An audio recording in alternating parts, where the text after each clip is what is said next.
And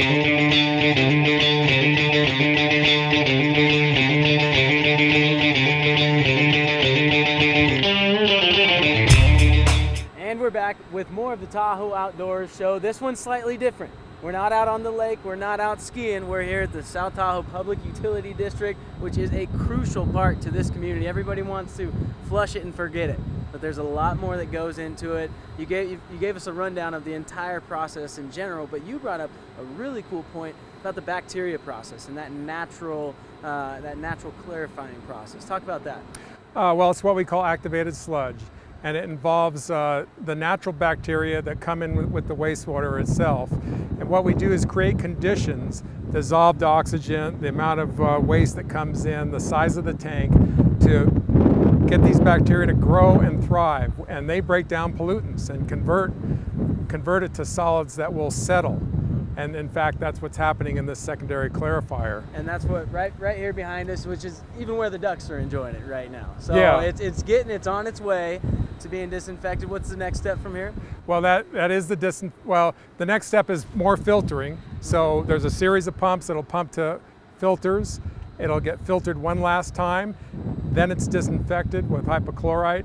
And then again, it's pumped out to the end of Christmas Valley, the Luther Pass pump station, and then over Luther Pass and out to Alpine County. And how much water comes through here in one day? Well, we average right around 4 million gallons a day. So that's anywhere from sinks, toilets, outhouses is factored into that. I mean, everything that comes through the plant here? Pretty much everything in South Lake Tahoe. Again, by California state law, it all has to be treated and pumped out. So 4 million gallons each and every day. 40 yards of solid waste that leaves in the bins that we've already seen. Yeah, those are huge. That's a pretty astounding fact. That's a lot of volume. And then we have, of course, the screenings that we talked about and grit removal. So a certain amount of heavy material that gets taken out early in the process. Wow. All right, Ross, so you've walked us through the process and what it takes to collect, disinfect, and recycle all of the water here used in the city, over 4 million gallons. What do you urge some of the viewers out there to be aware of? Well, as manager, we always like to think we're very efficient in our operation of the treatment plant. And one of the ways that the public can help us with that efficiency is to conserve water, both inside and out. Remember that everything that goes down the drain, be it clear water or something else, it all comes here and has to be treated, and it has to be pumped out at pretty high cost for power.